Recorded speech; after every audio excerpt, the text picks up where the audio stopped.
Hi, I'm Feeney. This is Insights, and today we're here with Danielle Barnes, CEO and President of Girl Scouts of Middle Tennessee.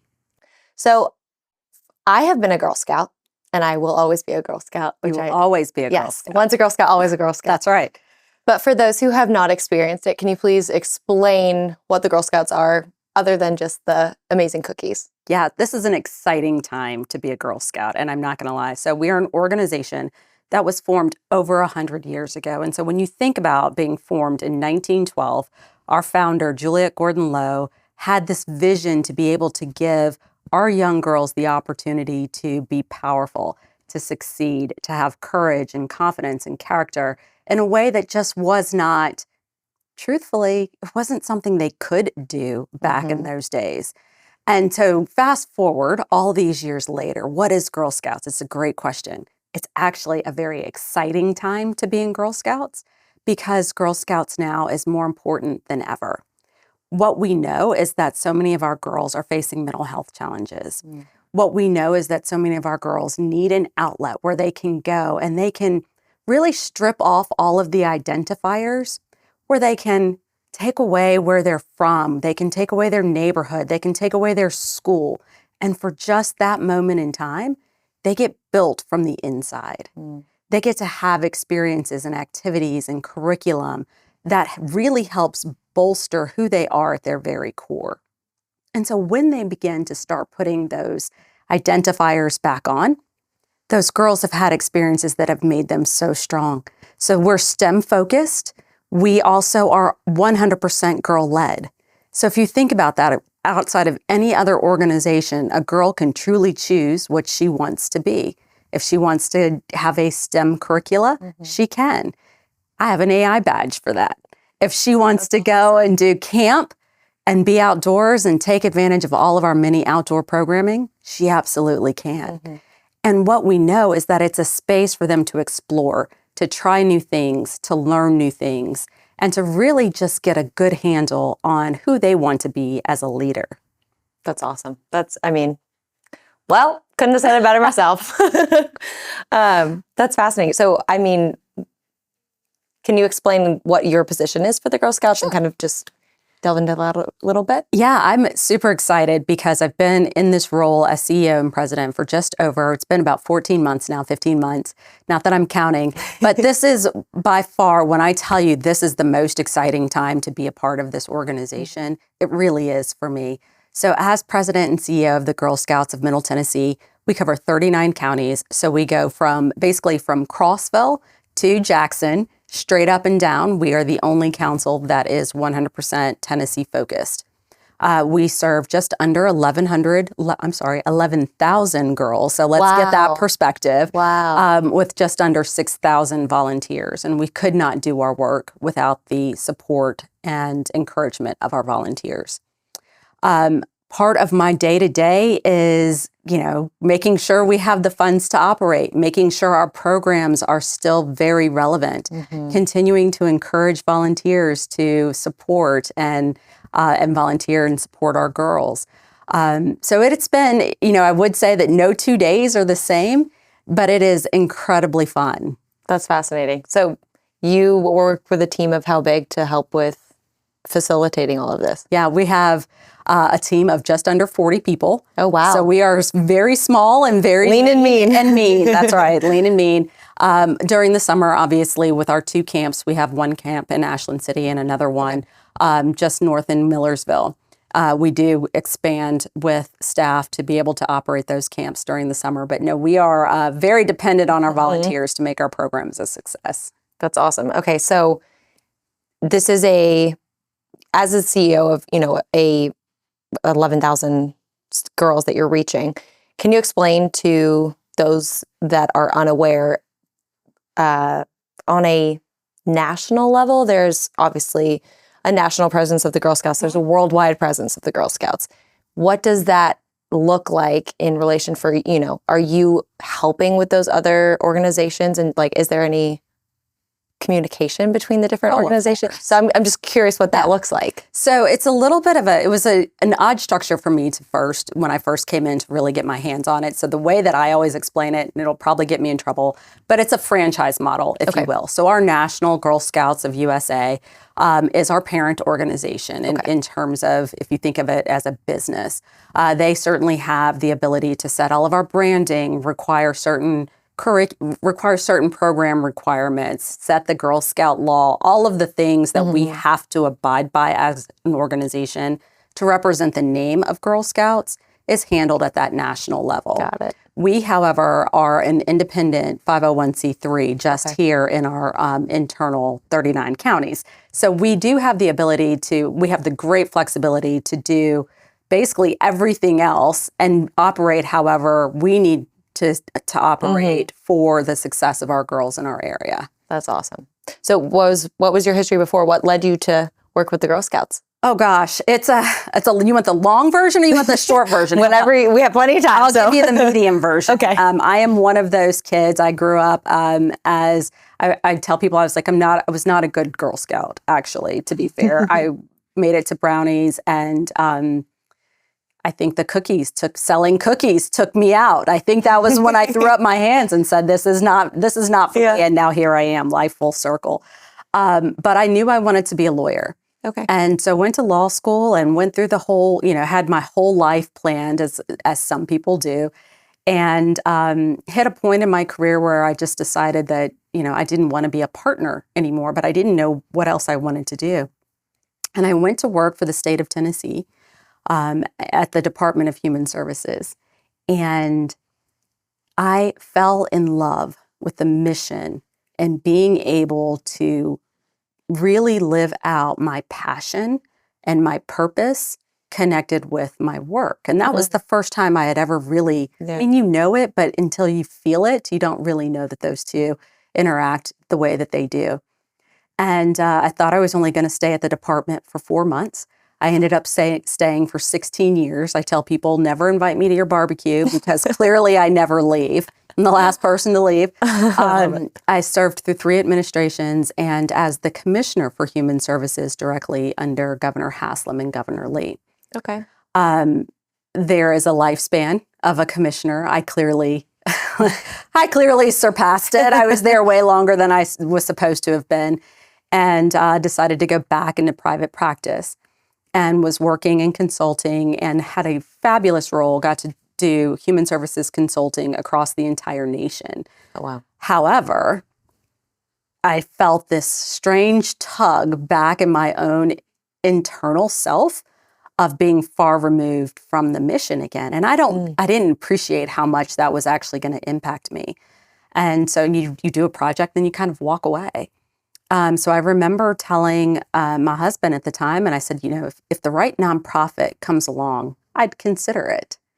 And lo and behold, Girl Scouts found me. And I've always been a champion of women and children. Mm-hmm. And so when they called and they said, would you be interested? I immediately thought that this is absolutely where I'm supposed to be at this moment in time. Wow. Well, they found you. And they found me. Yeah. So yes. I love that. That's awesome. With the Girl Scouts, what was something that I'm sure, being a Girl Scout was great and you experienced it, but what was something that they approached you with that attracted you to this position that was like, oh, wow, that's it for me? I don't know. It's so much that they approached it. I mean, it's just it's a stable organization with a stable reputation. So that in and of itself, I mean, it's an organization designed to produce women leaders. Who could possibly not want to be an organization where everything you do in the morning, you're waking up and you're focused on making the next generation better. Like that in and of itself was, sign me up. Yes. But when I've said this so many times, again, it's just an exciting time because we are, and I hate to say it, we're not my grandmother's Girl Scouts anymore. Yeah. Right? Our girls are very, very different. They have different needs. They have different struggles, and they have different issues. Yeah. And so when we talk about what we can be, that's what really gets me excited. Yes, all of the tradition and all of the things that have made us successful for well over 100 years But now, how do we take it to that next level? Mm-hmm. How do we really feed into girls in a way that they need to be fed into in this 2025 world is part of what really excites me every day. Yeah, I think the reason it's been able to stick around for so long is being able to adapt to the times and be innovative in the way that you're approaching it. Like you mentioned, having STEM, and that's fascinating. So I know a lot of organizations have kind of been passed along by the wayside, not necessarily that help with women leaders, but just they haven't been able to adapt with the times. And, like you said, it's an exciting time. I'm sure it's a little terrifying as well. It's a little terrifying. Change is scary. But if you're not terrified, you're not doing what you're supposed to be doing. Yep. And that's just sort of the mantra that I live by. Mm-hmm. If you're not scared when you get up and you start what you're doing, is it worth doing? Yeah. And so I kind of get a little bit of my own internal revving up from that challenge. I bet. I'm sure it's emotional work, though. Is there a anecdote or something that just really stuck out to you? Yeah, I have many, I'm sure, that I can share. And, as much as I would like to say that my job is 24/7 with the girls, it's not. It is, it's running a business. Yeah. But the highlight, I get to do a part of my job that a lot of people don't get to do, and that is spend time with our girls.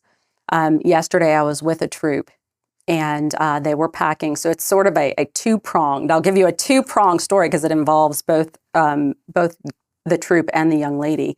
They were packing boxes, food boxes, and during the initial part of their cookie sale, they had made the decision that they were going to sell care boxes. So everybody that comes up to a booth that doesn't actually want a box of cookies will give a donation. And so instead of taking the cookies, they put them aside for what was their service project. And what they identified as their service project was to prepare these food boxes for the Martha O'Brien Center. And Martha O'Brien is one of the largest social services communities inside the city of Nashville. They have, I have no idea how many residents, but they have been a phenomenal resource for the city and the community in terms of providing wraparound services and really being able to break generational cycles of poverty. And so the fact that these young girls, 7, 8, 9, chose this particular program as a place to prepare these food boxes for tells you how deeply committed they are to their own community and their own community success. So their care boxes, so not only did they pack the food boxes, but each box has a box of Girl Scout cookies, right? Wow. So that's a beautiful little bit of tidbit. But one of the girls in that particular troop, I spent some time talking to her mother, and her mother shared with me that she had a form of mutism, and where she just didn't really. She was at home. She would talk, but in different spaces, very uncomfortable talking. She would spend her time with Girl Scouts and sort of stay in the corner. And the more she kept attending the activities, the more she kept interacting with these girls, the more she began to speak. And now, when she goes to these events and anytime she's around her troop, she is free flow. Like, you have absolutely no clue that anything has ever happened to this young lady or that there was any sort of hesitation in her ability to speak. And it's beautiful to see. And two, her mother absolutely says she credits Girl Scouts for giving her daughter that space to be herself, to try things that she wouldn't try at school. Yeah. And to be surrounded by support that really allowed her to break out of her shell. Oh, I bet that would make me cry. Seeing that. That's awesome. Don't cry, Feeney. I know. No, that's awesome. Wow. I have a thought, and Feeney, it's coming from all of the recent stuff we're doing with LAW, the Lawyers Association of Women, and we interviewed Sissy Dodry, of course, and about a half a dozen of her colleagues, and boy, did they have some war stories about being women in law. You didn't invite me to that panel. I have more stories. I'm sure you do. That was a like an oral history project that we did with LAW, and I would wager that you have some stories about being a woman in a traditionally male dominated field of work. Yeah. And then finding yourself boomeranging back to the Girl Scouts and forming, like, I bet I'm sensing some overlap there. Am I wrong? Not at all. I mean, so here's the thing is I would say I'm not, I'm old enough, but I'm not that old. To tell some of these stories, I sit back sometimes and I think, gosh, this is my grandmother telling this story. But I remember being in the practice of law and sitting on my floor, preparing for a deposition, and, associates get all the grunt work. So you had all of this stuff out, and I had a partner come in and he just looked at me, it's 5 o'clock. So cigars and whiskey immediately start flowing. And he said, I don't see how anybody could want to start a family and be a partner. And of course, at the time, I didn't think anything about it because I didn't have a family.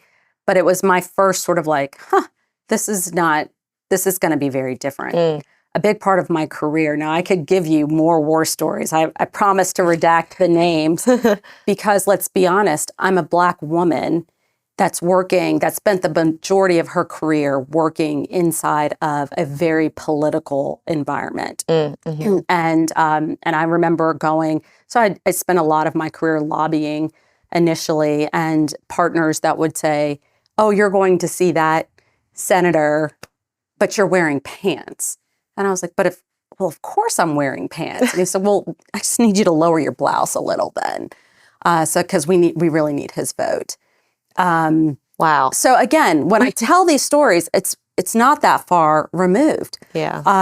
I had a representative look me dead in my face and ask me, he's like, so clearly you're not Black. What are you? And I'm like, I am trying to get a vote on this bill is what I am trying to do, right? Like I'm trying to be he's like, you're a Melungeon. You have to be a Melungeon. And I was like, first of all, I haven't lived in this part of the world long enough to know what that is. So I need to go research that before I figure out whether or not I should be offended or not. Come to find out, I didn't have to be offended. So it's fine. It makes good sense. But it's just the freedom upon which people say things to especially women in certain positions. It's astounding to me that there's just this level of I can say anything and get away with it and be very comfortable with it, and nobody will even blink an eye. Mm-hmm. So full circle, my life's mission is to help build up other women who are young in their careers or new in their careers or even seasoned in their careers that have these experiences. Yep. And to really pour into our young women, our leaders, our next generation, to let them know that they have more power than they will ever give themselves credit for. Absolutely. And what's so impactful to me is people poured into me. And for me, it's my responsibility to pour into them. And it's part of what drives me every day. Yeah. The fact that you have had that experience and you can now pass that on to the next generation, I think is incredibly valuable. So thank you for everything that you do. I think the Girl Scouts definitely helped me. I mean, I'm the marketing director at a bank. I never thought that would happen.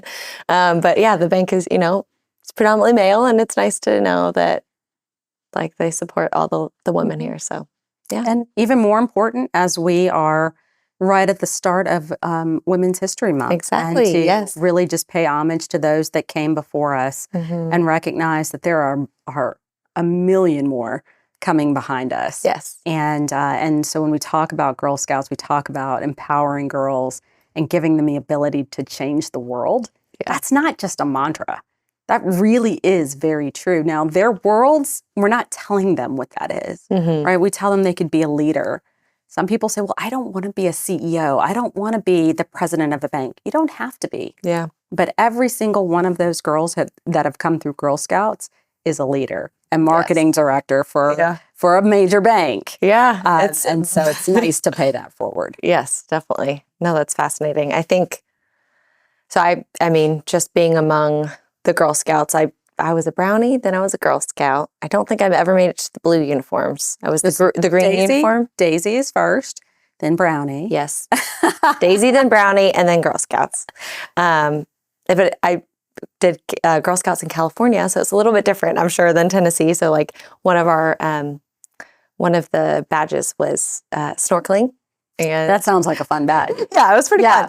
But I'm sure there's some fun ones here. But I'm sure. So you guys just add new badges with the different programs that you're adding, and Oh, absolutely. that's so exciting. And we have amazing partners. One of the beautiful things about Tennessee. Now, I don't know that we have a snorkeling badge because we're sadly 100% landlocked in the state. But we have amazing partners who give our girls so many opportunities. I'll give you an example. We have the Predators just did a Predators Day. Oh, cool. And the girls got to design their own, I guess they're called sticks, and stay for a game and learn about different careers inside of the hockey world, which is fascinating to me. Yeah. I didn't know anything about hockey growing up. I'm a Southern girl. We didn't play hockey.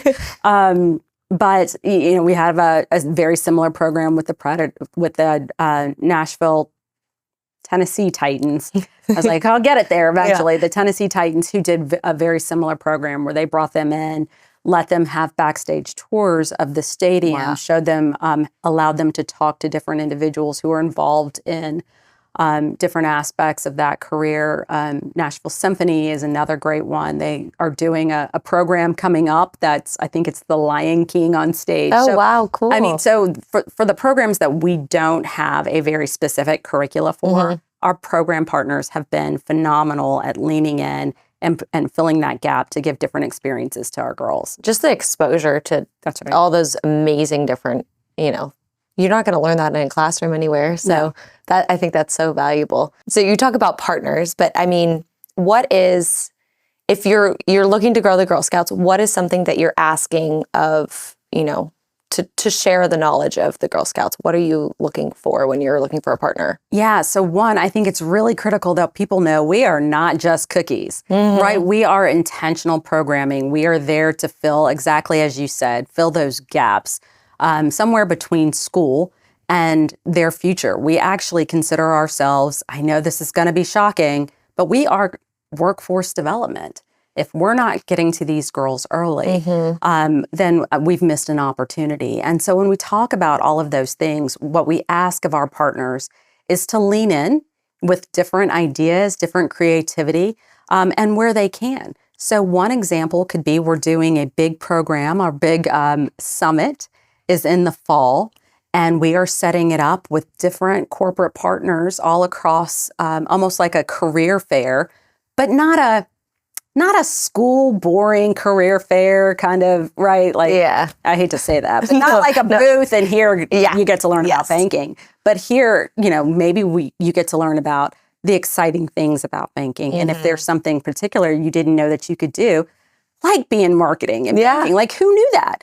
I didn't until about a year ago. So, but those are the kind of things that we want people to lean in. We have a construction partner who is really very intentional about bringing in a lot of new women into the industry. And we've said, I bet our girls haven't even had that kind of exposure to those kind of opportunities. And so they'll be a partner at those things. If you're unable to just do a signature event for us, we ask that you give us your leaders, your time, and just give us the opportunity to give that exposure to the girls. Wow. I know when we were speaking with Scout, she mentioned, the thing that Girl Scouts is looking for mainly is partners and volunteers and helping progress the mission. So that's right. That's awesome. As an individual, if you're not tied to a corporation, what does a volunteer do exactly? Oh my gosh, that's the best question of them all, right? We need more volunteers. I can't stress that enough. So if you are a person that you're willing to spend 3 or 4 hours a month doing Girl Scout trooping, we would love to have you. Because the reality is we have about 1,000 girls that have not been placed in a troop that we're not able to serve because we just don't have enough volunteers to serve them. That's a reality. And in the sense that the world has changed, that is one thing that where we have found ourselves to be a bit disadvantaged. People are more active. They're more cautious with how they spend their time. And so we are looking for those actual troop leaders or co-troop leaders. That would be our number one ask. Not everyone has that kind of commitment and time. So we do have a variety of different opportunities that are available. You can go to our website, click volunteer opportunities. You can teach a class. You can serve as a guest speaker. You can, if you're an outdoorsy person and you want to help us come clean up our camps, we welcome you to do that. We do have people who serve as our facilitators and just teach like maybe once a month one of our programs, if that's something you're interested in. So if there's anything, the realm of possibility is absolutely yours. So that's awesome. Yeah, you said there's 6,000 volunteers for yes. Okay, and there's almost double that in that's right girls that you serve. Okay, but you could serve more if you had more volunteers. And our goal is to get that number back up to pre-COVID levels, which is well over 15,000. Oh wow! So okay, so we've got some work to do. We're a little stressed about it, but it can happen. Yeah, especially with platforms like this, get the word out there. Get the word. Yeah, spread the word. I also don't want to gloss over the fact that Scout weaseled her way out of being in this recording. I know, her name is Scout. We were really looking forward to having her. Shout out to Scout, because she self-identified as being like terrible, and we were like, absolutely not. You're fantastic. Like, on camera, I was like, yeah, we were like, you need to be in on this. So when she didn't show up today, I was like, oh, she wiggled out of it. I think I'm gonna do is I failed to bring you all your goodie bag. I accidentally left it at the office. So I am going to send Scout back with your goodie bag. Okay. Specifically, so that can happen. Perfect. But when I met Scout, I was looking for, I was doing this as huge hirings. I had posted for this job like 4 times and I couldn't find just the right person. And a friend of mine said, "Oh, I just met someone who's new to town. Her name is Scout." I said, "You're kidding me." So I didn't even really look at her resume before. I was like, yes, she's hired. She's hired. I don't even really care what she does, but she could be in accounting for all we care and we'd hire her anyway. Her name is Scout. She should be here. Whatever she might not know how to do, like, we'll get her up to speed. Her name. We'll teach her in every aspect of the business. Was meant to be. That's awesome. So do you guys all work, if there's 40 people, do you all work in one location or is everyone kind of spread out throughout the counties? We're a little bit of both. Okay. So our main office, our headquarters, if you will, is in Green Hills, so just right up the road. And that's where the bulk of our staff is going to be. But again, we have we do have people who are located and run our 2 camps. So I have people at both of those sites. And then, of course, we have 5 regional offices, only 2 which are physical offices. The others are what I call mobile offices. And so we've got an actual physical office in Clarksville and another one in Murfreesboro. Okay. And then the rest of our membership team is circulating out and about trying to meet the needs of our troops. That's amazing. Wow. Well, 40 people, 40 people. We could use more. Perfect. If you're looking for a job, we could always use more. How do you post on like LinkedIn for a job at the Girl Scouts? We have been very good partners with the Center for Nonprofit Management. Okay.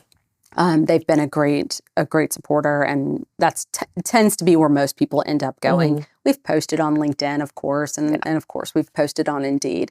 But if you think about running the gambit of the different kinds of jobs, I've got quite literally everything from I need bulk commercial kitchen staff to Scout as our chief of strategy and transformation, and quite literally everything in between. Wow. And so it runs quite the gamut. Yeah, more than just cookies, people. It is more than just cookies. So I know this is kind of off topic, but well, not really. But okay, so you mentioned that the Girl Scouts is franchised. When there's, say, a partnership of, right now there's a Girl Scouts partnership with Wendy's, and my marketing brain is like, wow, that's genius. But that's at a corporate level. So what does a partnership like that look like? Does that affect the local chapters? How does that kind of work? Yeah, Wendy's is a great example. That's a new partnership. Obviously, the national office has all of the responsibility for any licensing that they do. And part of that agreement was that they entered into a licensing agreement to do the limited edition Thin Mint Frosty, which I actually haven't had, and now that I'm really close to a Wendy's, There's one next door. I might stop by. It's not normally a place that I stop. So is that just the Nashville Wendy's that are It's doing? all across the country. Oh, okay. So that's all across the country. We actually had no That was the dealings corporate inside level. that deal. Okay. That's correct. As all of the franchising would be, or all of the licensing would be. The one good thing about the Wendy's deal is that part of that structure was to allow our troops to set up booths outside of the Wendy's. So they are so typically our booth partners have been major big box stores. Nashville, for example, we have Walmart and we've got Kroger have been, right? Those are most of the places that you tend to see them. And so this year, for the first time, you've seen troops in front of a Wendy's. So they go in, they get their Frosty, they come out, they buy a box of Thin Mint. Wow. Well, that's good marketing. I love that. No, I saw the commercial and I was like, oh, well, that's really interesting. I'm gotta ask her about that. Yes. Now I have to get one because they're next door. I've never had one, so I've got to go figure it out. Well, what's your favorite cookie? I think it depends on, and people ask me this all the time, I think it depends on what kind of mood I'm in. That's fair. And it depends on how good I'm being. I mean, quite literally, I know that I can have 4 Thin Mints for the equation of 2 Samoas. The fact that I know this is a problem in and of itself. But it just depends on. There are worse problems to have. And I actually have the chair of our board host a lovely cookie and wine pairing. This is the first time I've attended. And I have a whole new appreciation for the different pairings of cookies and wine. I'm fascinated to see the pairing list. Maybe that's the next episode, is wine and Girl Scout cookies. I wouldn't care if that was entirely made up. If it was just like, this cookie pairs with this wine, I'd be like, I'm in. Okay. I have just enough of appreciation, not a connoisseur, so she could have been pulling my entire leg. I don't know, but it worked for me. Yeah. Well, sign me up.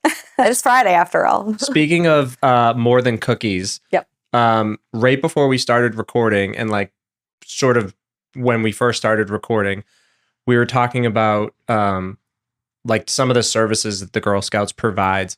Can you talk a little bit more specifically about some of the specific areas of growth and education that the Girl Scouts offers that is, air quotes, beyond the cookies? Mm-hmm. Yeah, we always use the phrase, we're so much more than cookies, because I think people, to be honest, who haven't kept up with the trajectory of the organization still see the young ladies that are selling cookies and they think, oh, that's cute. Let me buy a box of cookies. And in reality, what people, I think, sometimes forget is that for every box of cookies that you buy, you are quite literally providing an opportunity that the girls may not have had. So before they even start selling their cookies, and I'm pivoting on this question a bit, but they start with a goal. How much do they want to sell? And what are they going to do with those funds? And then they have to create a plan to be able to sell that amount. So some of them are the people who come door to door that sell them. And then, of course, the cookie booths that you see. Why that's so important is because that question of what do they want to do with their funds will lead you to some amazing answers. So, for example, we talked about the partnership with the girls who said, we want to make this donation to the Martha O'Brien Center.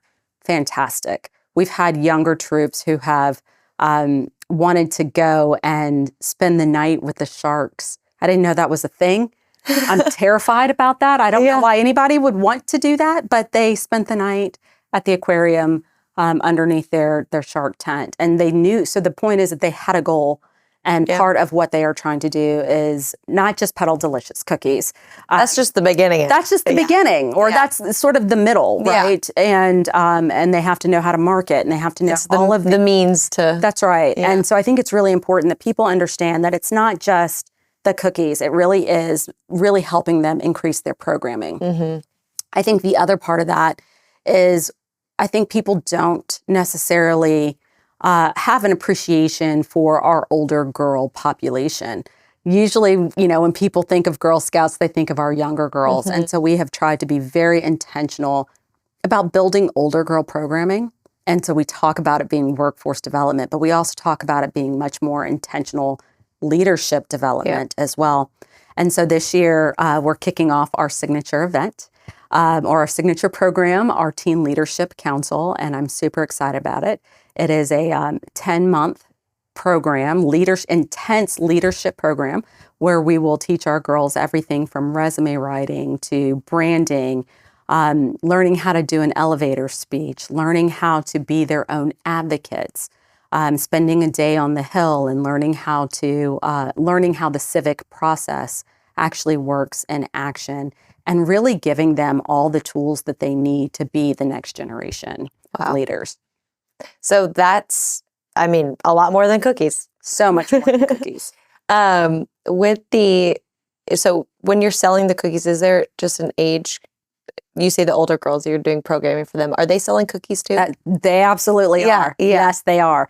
And when I tell you, this will not come as a shock to you, but it will come as a shock to a lot of people, because quite frankly, no one told me this as a young Girl Scout, because I would have sold more. But our older girls tend to set goals that are beyond your wildest imagination. They're setting goals to go abroad.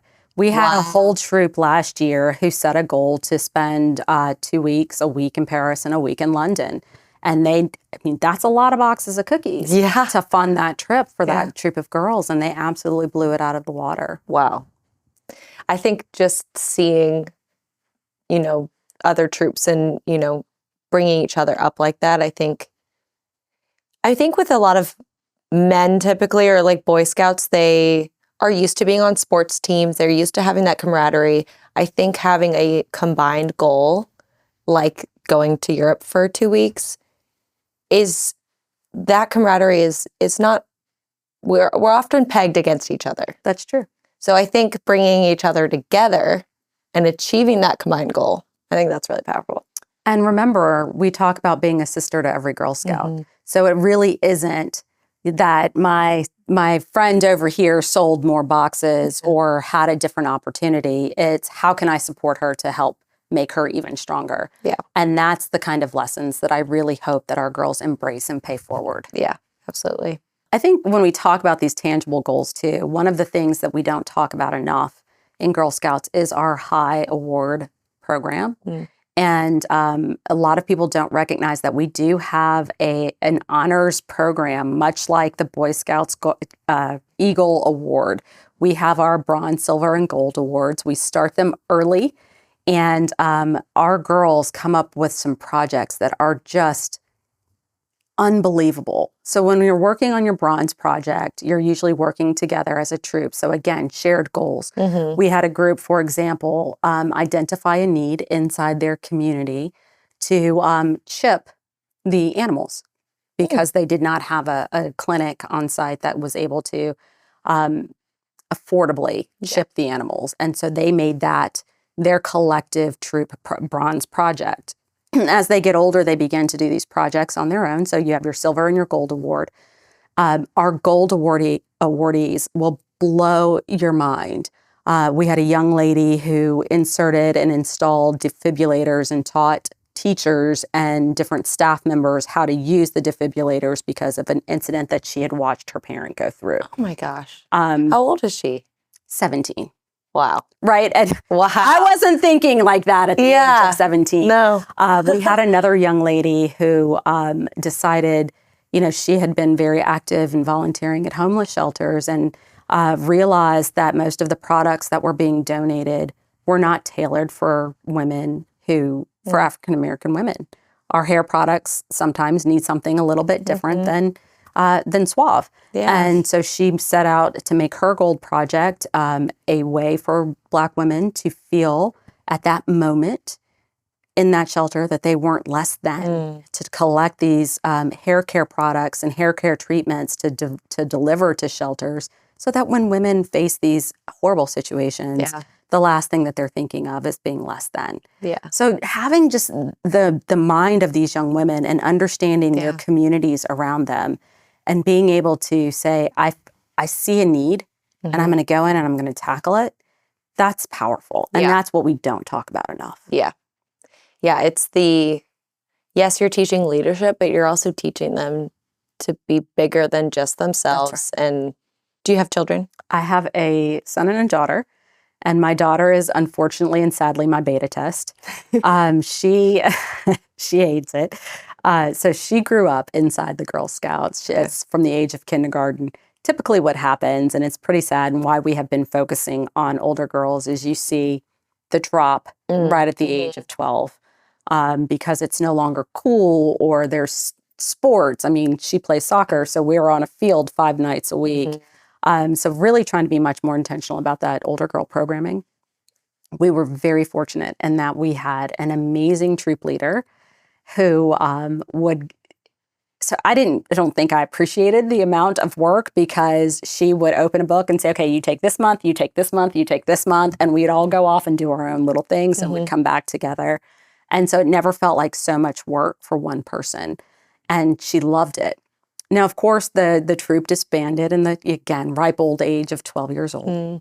And what's funny to me is that they're all still together as friends once a month, except for now they come together under the guise of Bible study. The only reason I put it in quotations is because I never giggled that much in my Bible study. So I'm like, are you reading? I'm not really sure what in the Bible, what passage they're in, because I don't think I had that much entertainment. But those bonds were so intense at such a young age that she's 14 now, almost 15, and that they're still together. So did her time in the Girl Scouts ever have overlap with your time working at the Girl Scouts, or was it? Only in the recent past. And she's not happy about it, but so she is like, Mom. So she's back in the Girl Scouts now, and came full circle, and is now working on her high awards as well. Okay, wow, that's awesome. So yeah, she was just before, and you got her back in. I got her back in. Drew her back in. And I think part of what you'll hear us talk about this year, and again, sports is such an important part of so many things. And so when we talk about women in sports, it's kind of the perfect storm of seeing all of these phenomenal women that are playing sports, that are leading sports teams, talking about being in a male-dominated environment. They're CEO of the hockey team. They're, athletic director at Vanderbilt. So they are doing some amazing things. And what we're doing this year is being very intentional to celebrate those leaders, show the opportunity to our girls as well, and marry the two to say it doesn't have to be sports or, and it doesn't have to be Girl Scouts or, but that it can be Girl Scouts and. And so that's been our intentionality for this year. That's awesome. Yeah. Rather than just, I'm sure there's lots of projects and, everything going on in the life of a young teen or a teenager. So to be able if you want a 14-year-old, I've got one for you. I'm okay. Barely take care of myself. So, but no, to be able to, have both and kind of be able to manage that, I think probably teaches a lot of time management skills too. Which is important because now we're in a world where we do have to juggle all of these different things. We have to learn what we can lean into and what we can't. And so I have an 18-year-old son as well. Watching them has been very different. He is very laid back. He is the kid that never studied and just showed up for a test. Yet watching her, she tries very hard. She's very organized. She's very diligent. She understands when she comes home, she has an hour to do her homework before she goes to practice. And watching those skills while giving her, I don't want to say the strength, but I guess it is the strength. I can't think of a better word. Understanding that she has it. Giving her that feeling, that confidence that no matter what this world is going to throw at you, no matter how hard you think it is, you got it. Yeah. So just take a breath and work through it. Yeah. I think that applies to a lot of things. And I have to remind myself of that advice sometimes. Yes, I'm sure. So I think we've covered pretty much a lot of what we wanted to cover, but is there something that we didn't cover that you want to share about the Girl Scouts that a lot of people don't know? Well, I'd be remiss. A lot of the questions that we do get is, why Girl Scouts? Why not Scouting of America or whatever they've rebranded to now. They just, and I'm not saying that to be flip. They quite literally went through a rebranding this year. I would say that we are a very different organization. And there's so few places that can feed into our young women the way that Girl Scouts can, that's why it's exciting to be here. All of the opportunities that are provided elsewhere, you can get that inside the Girl Scouts. And a lot of people don't know that. If you want to do archery, yes, you can do archery. I did archery. I was terrible at it, but I did it. Pretty good at it, actually. We're actually starting a jousting program with our horses, which Oh, wow. the lawyer in me is absolutely. Is that safe? I don't think that's a great idea. But pool noodles, I was told it was. Okay, good. We are very intentional about not just providing experiences. I mean, we have one of the biggest horse camps in the whole Southeast. Wow. We have over 40 horses. Most people Cool. don't know that. We do equestrian training for our girls. We actually have a very special show team troop that's what they do. So it quite literally is whatever you want to do, you can do. The other thing that I would mention that we haven't talked about is bringing Girl Scouts to girls versus looking for girls to come to Girl Scouts. And so what does that mean? We do have our outreach program, which, given my background, I'm incredibly passionate about.